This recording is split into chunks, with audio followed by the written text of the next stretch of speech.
Hey everybody, welcome back to another episode. Today we are going to be breaking down my top 5 destinations for where I would prefer to see Connor Bedard land. If you're new here, be sure to subscribe, leave a like, and drop a comment below. But anyways, let's get right into it. Let's just start by saying Connor Bedard is projected to be the first overall pick in this 2023 draft class that is upcoming. And he is going to be this generational talent, and I think that he has the potential to be as good as Connor McDavid. He is one of the most special prospects in hockey in such a very long time.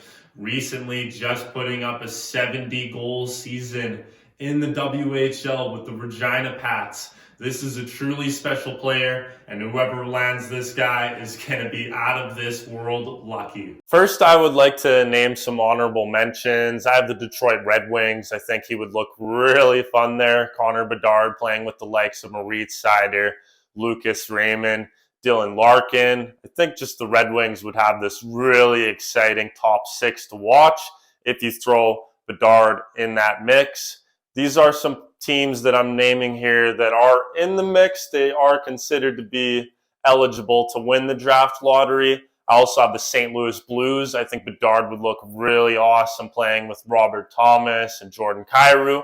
I like what the Blues are doing. I think they made some really smart moves at the trade deadline, and they're just preparing for their next chapter in the NHL, and I think it's going to go really well, though it may take a couple years to kind of get back into that playoff picture. We'll have to see. And then finally, I'll name the Vancouver Canucks, which is Bedard's hometown team. And how exciting would it be to see a 1-2 punch down the middle with Bedard and Elias Pettersson, who just keeps on getting better. That would be a really exciting team to see Bedard go to, but the Canucks are kind of anti-tanking right now, so I don't know how Bedard feels about that. But anyways, let's jump into the actual top 5 list. And at number 5, I have the San Jose Sharks, and just know I am for real when I'm down with rocking with Connor Bedard being in the teal. I think he would look really nice in that Sharks jersey, and though I do see the Sharks out of the 5 teams that I am about to mention in this video, I think San Jose has the longest way to go with their rebuild. And maybe that's the reason why it wouldn't be too exciting to see Bedard go to San Jose. But at the same time, you got to feel a little sorry for this franchise because they could just really use an electric player like Connor Bedard. I think that there is a long way to go here. You just don't have too many prospects in the system that jump out at you, other than like William Eklund, who looks pretty good when he was recently called up. He put up 3 points in an 8-game span, but then unfortunately suffered a season-ending injury, so that's it for Eklund this year. But he looks like he could be somebody who would look really nice to Bedard. Eklund is a good playmaker. He comes with a lot of potential. He was 7th overall in that 2021 draft. Lots of potential with Eklund. Then you got Thomas Borderlo, who I think he's a young, exciting winger. Just comes at 20 years old, and he's done some good stuff with the Sharks this season. A great scoring ability, tons of skill. And then you have Erik Karlsson in the mix. So, I mean, let's be real. Seeing Connor Bedard and Erik Karlsson on the same power play unit would be such a special thing to see. The question is how long will Erik Karlsson remain in San Jose? But still, it's something you could say for now. But San Jose just has a lot of work to do. I mean, they have some veteran players in Logan Couture and Tomas Hertl, who I do like, though I do think Couture is kind of on that overpaid side, and the contract is just not very great. But there is some pieces here in San Jose. They are beginning to embrace the rebuild, which is nice to see. They recently traded Timo Meier to the New Jersey Devils in exchange for a bunch of picks and prospects. A notable prospect would be Shakir Mukhamadullin. I believe that's how you pronounce his name. He should become a top 4 defenseman for them in the future, and he comes with a bunch of potential. Did some good stuff in the KHL, and now he has come over to North America. So I think he's going to be a promising piece, but there's still just a long way to go. And when you're looking at the goaltending situation, they need to get some goalies in the system right away. They need somebody on the defensive side of things. There's a lot of work to be done there.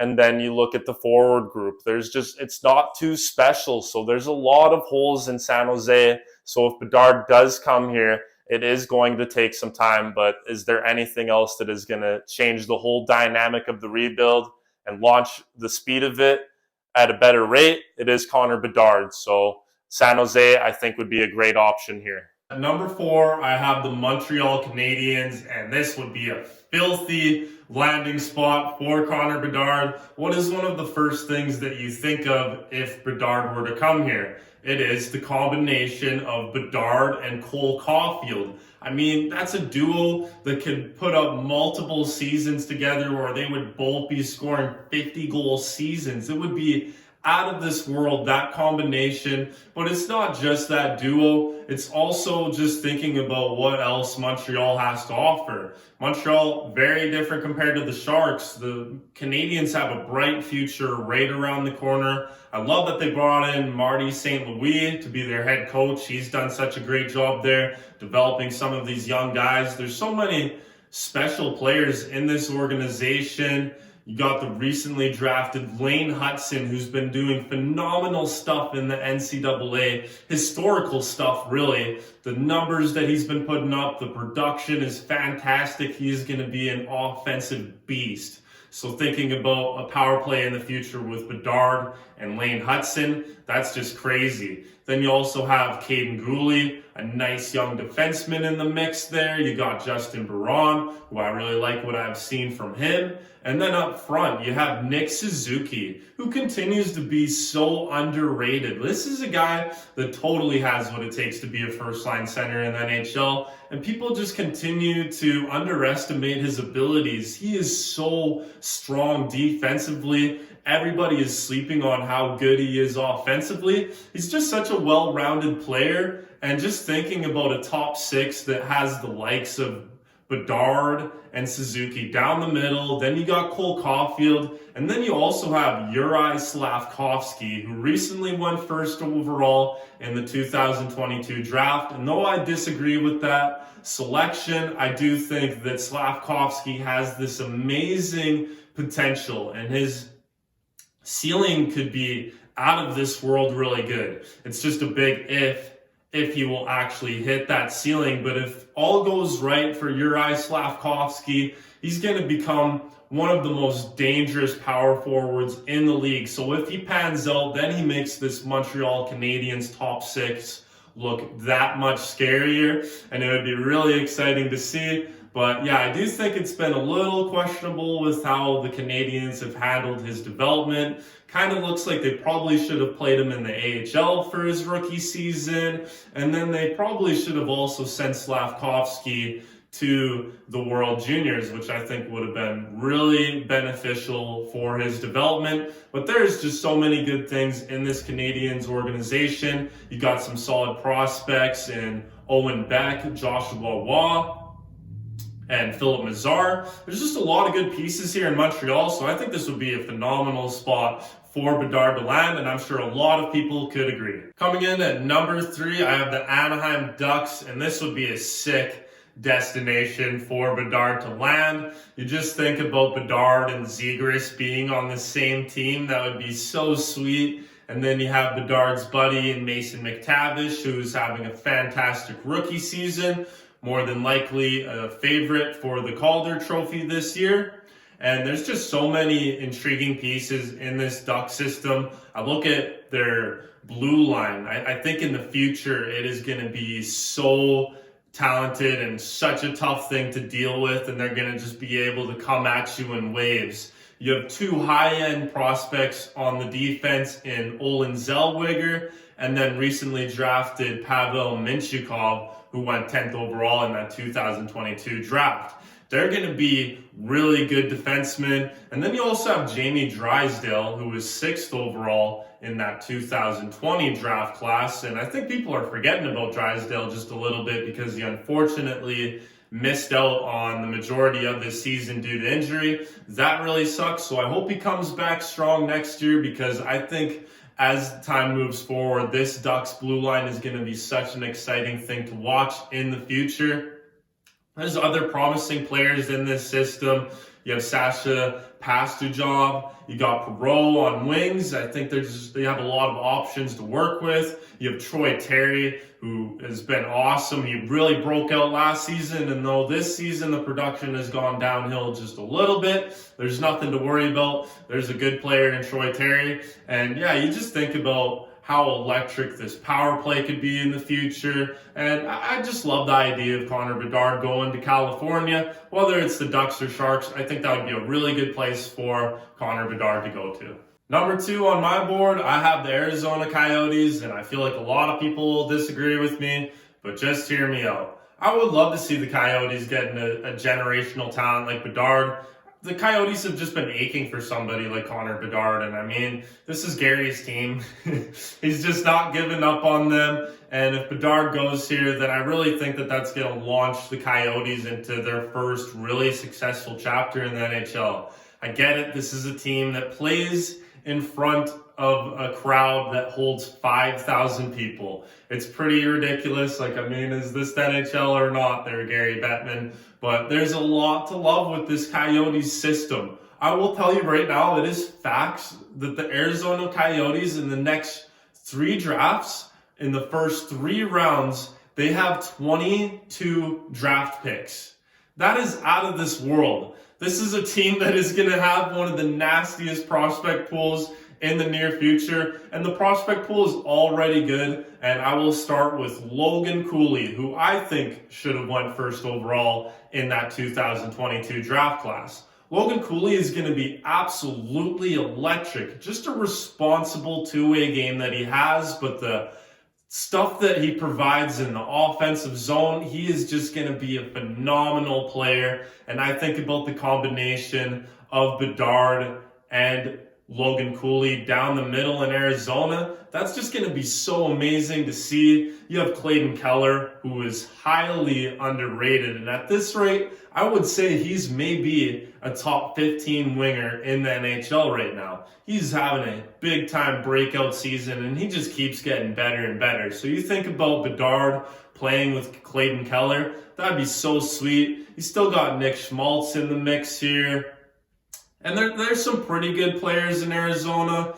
You have the great rookie in Matias Maccelli, who you could make a case for winning the Calder Trophy this year. I really like what I see from that young winger who's just scoring goals in all sorts of crafty ways. He has sick hands, just the way he moves the puck. He's got good speed. There's a lot to like with that kid. You have an underrated defenseman in J.J. Moser, who I think could maybe be a building block in Arizona. But this is the problem for me with the Coyotes. There's just not too much to work with on the blue line. And that kind of construction will probably take a long time for these Coyotes. You have Victor Soderstrom, whose development I was hoping to see go a little more smooth, but there's certainly still some potential there. Hopefully he can pan out and be a big piece of that blue line, but there's a lot of work to be done here, and with one of their million draft picks, they're probably going to want to get a goalie or two. I like Vejmelka, but is he going to be the guy moving forward for this team? I'm not overly sure, especially seeing as they're rebuilding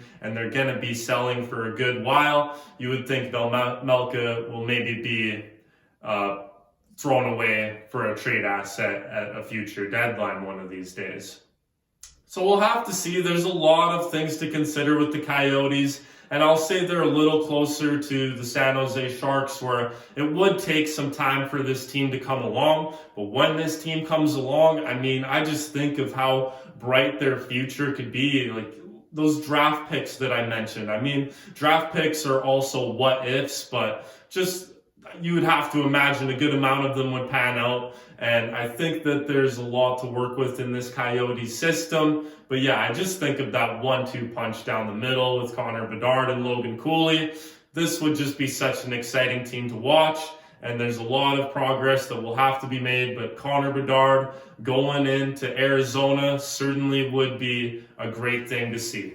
The number 1 team where I would love to see Connor Bedard land is the Columbus Blue Jackets. Bedard going there, he would have so much to work with. When you think of Columbus, you think about how Johnny Gaudreau recently signed there and shocked the hockey world last summer. So you think about how Bedard and Gaudreau could be this amazing duo. But then you also have the emergence of Kirill Marchenko, who recently just hit the 20-goal mark as a rookie. And he's played about 20 less games played than the rest of the rookies in this impressive class for everybody fighting for that Calder Trophy this year. So many good rookies, but Marchenko has been one of the best of them, if you ask me. He is proving that he has what it takes to be a first-line winger, and I just think about a line someday that would be Gaudreau, Bedard, and Marchenko. That would just absolutely tear this league up. It would be amazing to see. You still have Patrick Laine in the picture, and you think about Bedard and Laine together. That would be scary.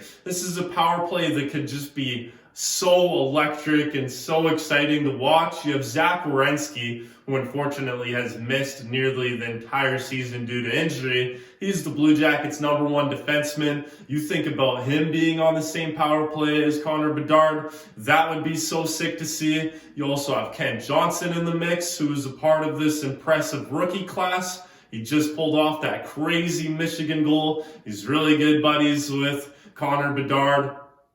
Kent Johnson is just such an exciting player to watch.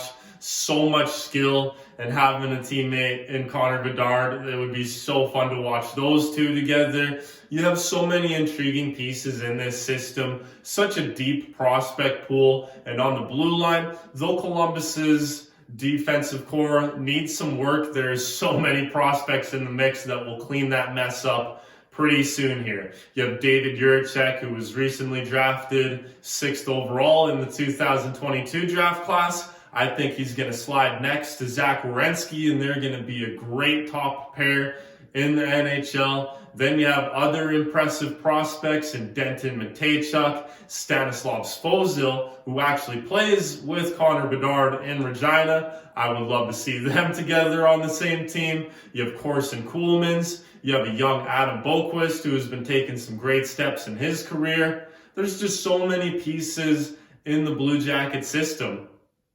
In the CHL, Connor Bedard finished with the first amount of points, of course, but behind him was this draft pick, Jordan Dumais, who finished second place, and he was a third-round pick in the summer of 2022. I believe he's only 7 months older than Connor Bedard, and for him to put up a 140-point season in the queue is certainly impressive. I think Dumais has so much potential, and you think about him being on the same team with Connor Bedard someday, that would be such an amazing thing to see. There's just so many reasons to love Connor Bedard going to Columbus. You just like the idea of Connor Bedard going to a team that has so much to work with, rather than Bedard going to a team that just has a long rebuild ahead of them. And though Bedard is going to speed up the process for any team that he joins, I think him going to Columbus would be such a fantastic fit. And just, you got to feel for the Blue Jackets. This is a team that hasn't had that many out-of-the-world kind of players. So if they could get a Connor Bedard, it would be such a special thing to see. And I would love that so very much. So there's so many exciting places where Connor Bedard could go. But the thing that I have in my list is #1 and #2 for Columbus and Arizona. I just root for them because these are organizations that just haven't had somebody so special like Connor Bedard join the mix. So I'm really rooting for those two organizations. Whereas you look at the San Jose Sharks, the Anaheim Ducks, and the Montreal Canadiens, they've had some amazing legendary players in their existence. So that's why I root for Columbus and Arizona just a little more. And yeah, I mean, it's going to be amazing to see what happens with this draft lottery, which takes place in May. Soon enough, we will know. But there are some other interesting teams that are in the mix that could somehow win the draft lottery, like the Washington Capitals, for example. I mean, imagine if they moved up.